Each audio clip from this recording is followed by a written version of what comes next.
नमस्कार, आप देख रहे हैं कमोडिटी राउंडअप। मैं हूं मनीषा गुप्ता और सबसे पहले डालेंगे चावल को इन फोकस यहां पर, क्योंकि पिछले 15 दिनों में हमने देखा है कि जितने भी रिस्ट्रिक्शंस यहां पर चावल पे थे उसमें से काफ़ी सारे यहां पर छटते हुए नजर आए हैं। और बासमती चावल के बाद अब यहां पर हमने ड्यूटी कट होते हुए देखी है, MEP घटा के अब 490 कर दी गई है। तो क्लियरली काफ़ी सारे पॉजिटिव्स यहां पर राइस इंडस्ट्री के लिए।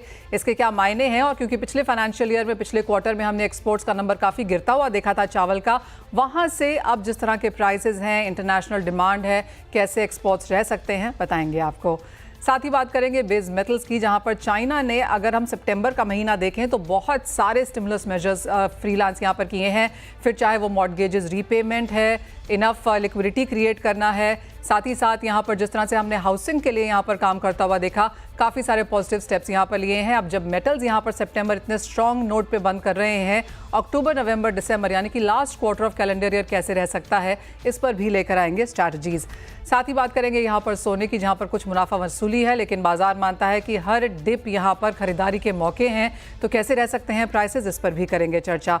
इन सब पर बात करने के लिए हमारे साथ हैं agri commodity trader and Cripco agri business के ex chief business development manager Rajesh Pahadia, KRBL के head bulk exports Akshay Gupta, Nirmal Bang securities के VP कुणाल शाह। और ब्रेक के बाद हम बात करेंगे सोने की, हमारे साथ बावा ज्वेलर्स के CEO गौरव बावा जुड़ेंगे। लेकिन शुरुआत यहां पर चावल के साथ कर सकते हैं, क्योंकि सारा का सारा जो लेटेस्ट डेटा आया है, सरकार की तरफ से नोटिफिकेशंस आए हैं, वो हमने चावल की तरफ आते हुए देखे हैं।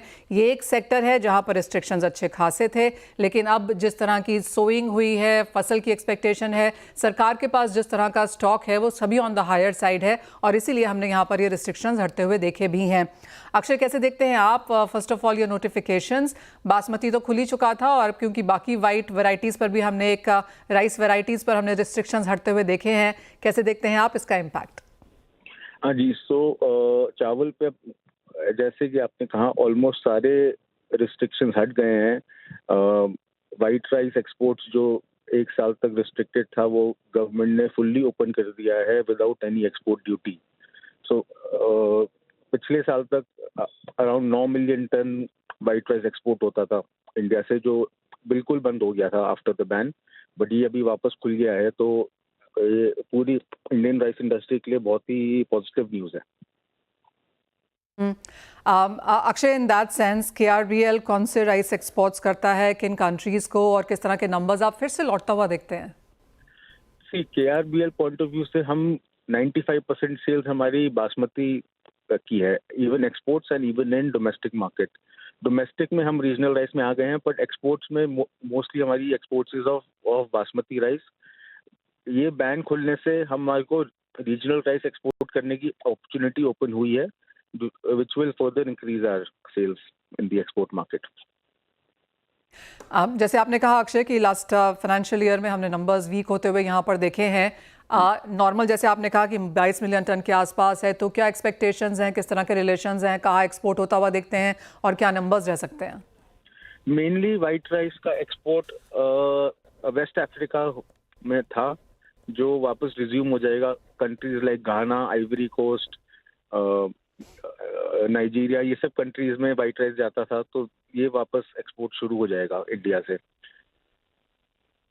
और अक्षय, प्राइस पैरिटी कैसे देखते हैं आप? इंडियन राइस हमेशा ग्लोबल से कंपेटिटिव रहा है, and looking at the stock figure, India का जो स्टॉक काफी हाई पोजीशन पे है, तो prices compared to global prices काफी कंपेटिटिव रहेंगे। तो I think India will be able to regain its market share. India जो 21 बिलियन टन एक्सपोर्ट किया था लास्ट टू लास्ट ईयर, जब कोई रिस्ट्रिक्शन नहीं थे, वो नंबर वापस पहुंच सकते हैं। ऑलराइट अक्षय, बहुत शुक्रिया साथ देने के लिए। तो क्लियरली वो KRBL का पोर्टफोलियो है 95% जिसमें बासमती होता है, और 22 मिलियन टन के आसपास जो हम प्री रिस्ट्रिक्शंस एक्सपोर्ट कर रहे थे, मानना यह है कि उस नंबर पे यहाँ पर वापस लौट सकते हैं। राजेश पहाड़िया जी हमारे साथ जुड़ चुके हैं। राजेश जी नमस्कार, शुक्रिया साथ देने के लिए। और clearly rice as a community काफ़ी पेशेंटली पिछले 6 महीने से लगातार कोशिश करती रही है, जब से हमने ये देखा कि सरकार का बफर स्टॉक सफिशिएंट है, सोइंग नंबर्स अच्छे हैं, मॉनसून अच्छा है, और जिस तरह के कैलकुलेशंस थे, तो ये सूनर और लेटर पॉसिबिलिटी थी कि हम ये रिस्ट्रिक्शंस हटता हुआ देखेंगे।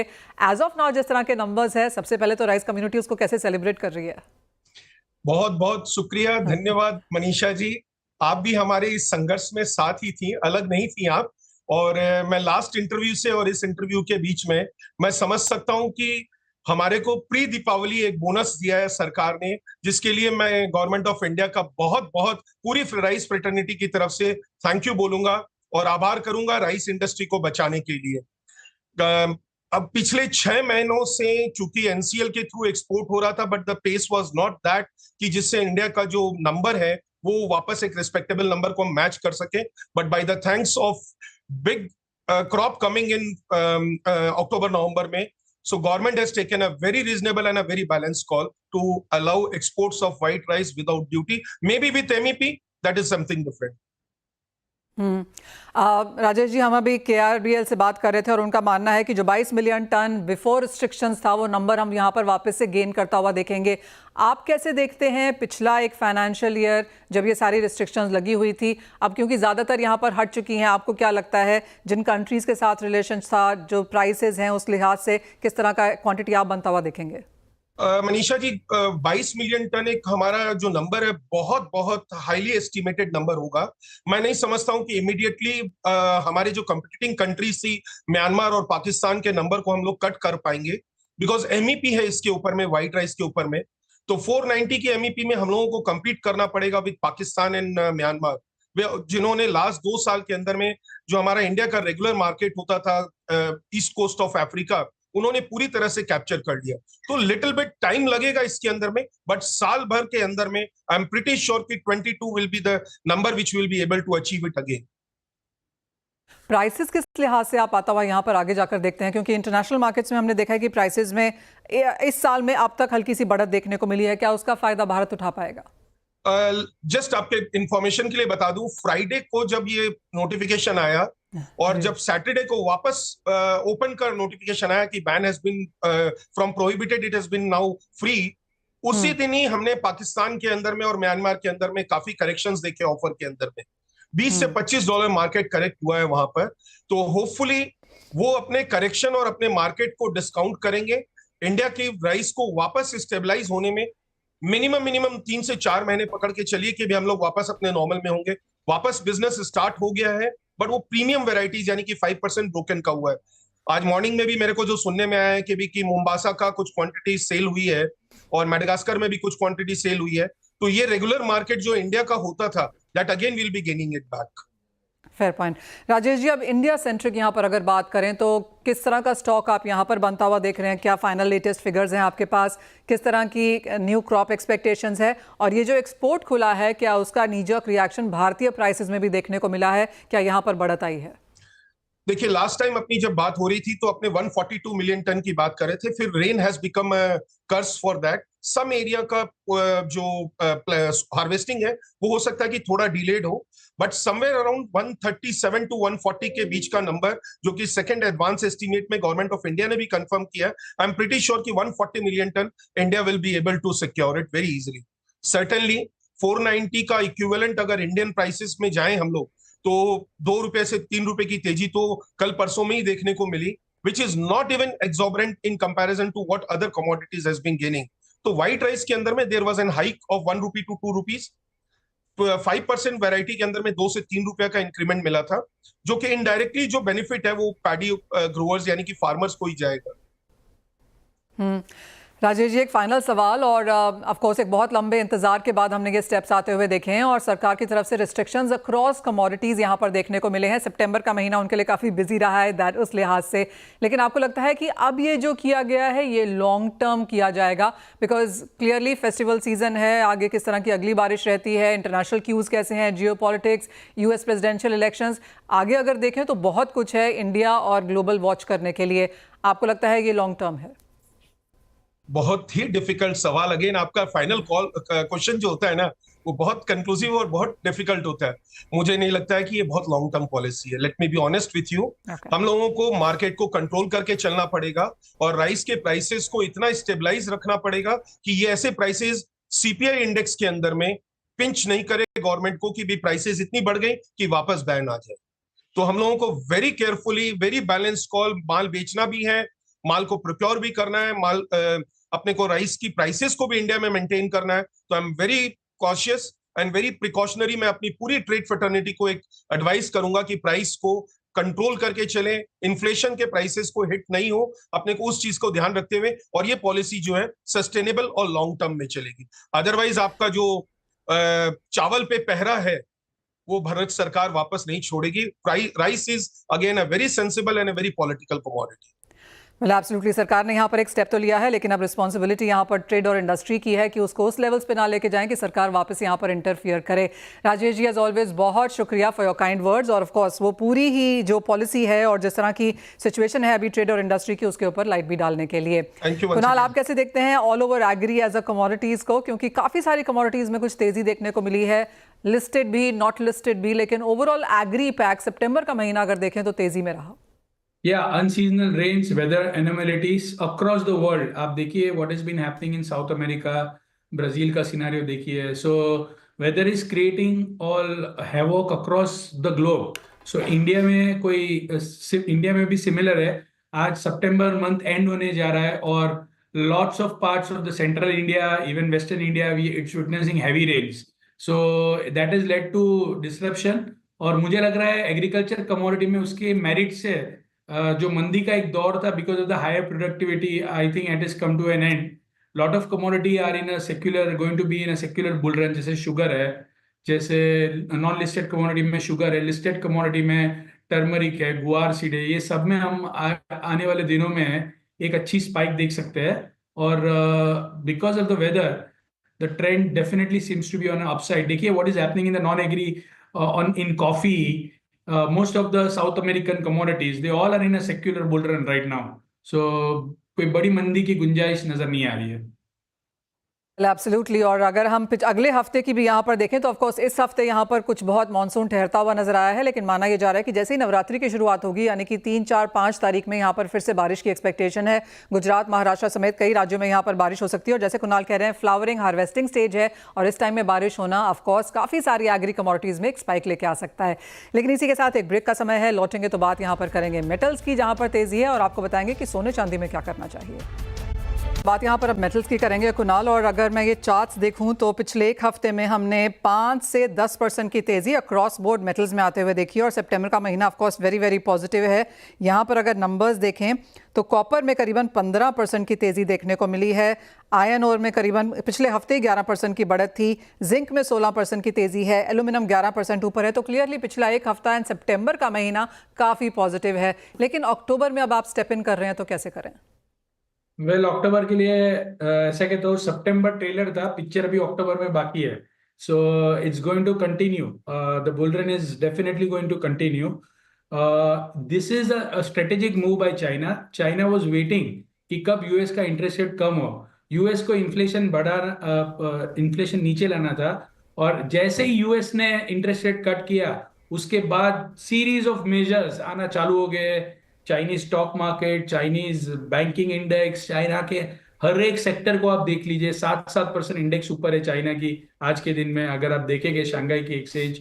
सो ये एक स्ट्रेटेजिक मूव है और this is going to continue. So metals में कोई मंदी करना नहीं चाहिए. मेटल्स में ध्यान तेजी का है. When China is coming up with stimulus and when China is consuming 50% of the metals and वहां पे आरआरआर कट हो रहा है, वहां पे हाउसिंग के ऊपर रिस्ट्रिक्शन कम हो रहे हैं, वहां पे हाउसिंग में ग्रोथ लाने के लिए मेजर्स लिए जा रहे हैं. तो ये सब बुलिश है. सो छोटे मोटे करेक्शन आते हैं, डोंट वरी. कॉपर 850 के नीचे नहीं जाएगा और नेक्स्ट महीने में 900 रुपया, 910 रुपये का भाव आपको दिखेगा. सो अक्टूबर नवंबर में ध्यान तेजी का ही रहेगा. और ये जो हमने अपसाइड देखी है, ये मोमेंटम कंटिन्यू रहेगी. करेक्शन आता है, डोंट वरी, स्टे लॉन्ग. और सभी मेटल्स में तेजी का जो मोमेंटम है वो कंटिन्यू रहना चाहिए. Okay Kunal, I am going to hold you to this कि अगर सितंबर तेज़ी थी तो वो ट्रेलर था और अक्टूबर में पिक्चर अभी बाकी है. लेकिन अगर हम चार्ट्स देखें, और आजकल हम चार्ट्स बहुत देख रहे हैं, अगर पिछले 20-22 साल का चार्ट अगर देखें तो अक्टूबर के महीने में गोल्ड ने हमेशा थोड़ी सी प्रॉफिट टेकिंग दिखाई है. अक्टूबर में गोल्ड कैसा लगता है? मैं गोल्ड में जरा भी मंदी में नहीं हूँ. From last 2 days, I've been getting lot of calls कि कुणाल भाई इतना बढ़ गया है, तो अभी शॉर्ट कहाँ पे करना चाहिए. और मेरा एक ही क्वेश्चन है, आपको ये नहीं मालूम है कौन सी सेंट्रल बैंक कब कितना गोल्ड. जैसे अभी फॉर एग्जांपल ये जो जियोपॉलिटिकल कन्फ्लिक्ट बढ़ रहा है हिजबुल्लाह और इजराइल के बीच में, सो कहीं ना कहीं ईरान अपना फॉरेन एक्सचेंज रिजर्व वो गोल्ड में शिफ्ट कर रहा है। तो अभी प्राइस इंपॉर्टेंट नहीं है, किसी को भी डाइवर्सिफिकेशन करना है। ये जो कंट्रीज है, रशिया है, ईरान है, ये सब कंट्रीज है, इनको क्या टेंशन है कि कल उठ के उनका जो फॉरेन एक्सचेंज रिजर्व है उसको यूएस लॉक कर देता है। जैसे ओवरनाइट यूएस ने रशिया का $500 बिलियन का फॉरेन एक्सचेंज रिजर्व को लॉक कर दिया था, तो ऐसे ईरान के साथ भी ऐसा कुछ होता है। तो ईरान अपना जो भी आप देखेंगे 4-5 टन बाई करता था हर साल, वो सीधा आज 50 टन के ऊपर ईरान ने गोल्ड बाई किया है। सो कोई ना कोई गोल्ड लेने के लिए रेडी बैठा है। दूसरा, जियोपॉलिटिकल कन्फ्लिक्ट, वॉर एस्केलेट होते जा रहे हैं पूरे वर्ल्ड में। रशिया ने उसके यूक्रेन के ऊपर अटैक बढ़ा दिए हैं, इजराइल ने अपने लेबनान, येमेन, एक के बाद एक, जो पहले गाजा के ओरिएंटेड था अभी वो नई नई टेरिटरी पकड़ रहा है। So this is not good. ये टाइम पे गोल्ड में शॉर्ट करना, भले वो नीचे भी आता है, it's a dangerous thing. So stay long in gold. मंदी ढूंढने की ट्राई अभी मत कीजिए। $40-50 घट गया तो भी ठीक है। मैं अभी भी तेजी में हूं और मुझे लग रहा है कि गोल्ड यहां से भी बढ़ने का पोटेंशियल रख रहा है। दिसंबर कॉन्ट्रैक्ट एमसीएक्स का 75,850 के बीच में आप बाई कीजिए। मुझे लग रहा है 76,500 ये हफ्ते का टारगेट रखना चाहिए और स्टॉप लॉस रखना चाहिए इसका। अगर आपको स्ट्रिक्ट ट्रेडर है तो 75,450 या 500 का स्टॉप लॉस रखिए। But selling, I am not advocating selling gold.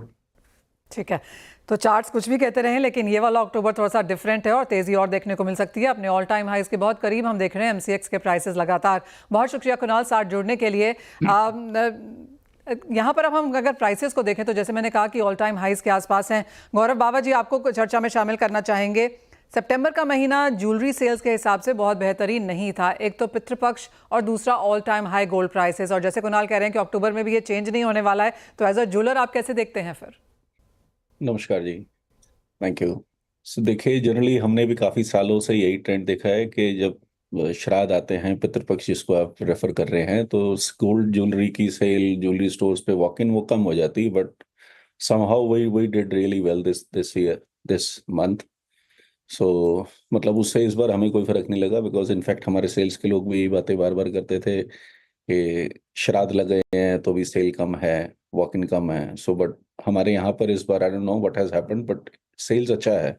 Generally what I सी कि गोल्ड के प्राइसेस ऊपर जा रहे हैं तो लोगों के मन में एक डर होता है कि आगे आने वाली जिसके घर में शादी है, एंड मोर ओवर इस बार नवंबर दिसंबर में ही मेंस आया है इस साल का। पहले मतलब हाफ ईयर जो पहले निकला है अभी 9 मंथ्स, उसके अंदर साया इतना अच्छा नहीं था, तो अब ज्यादा अच्छा साया है। तो शादियों की वजह से काफी अच्छा रश है।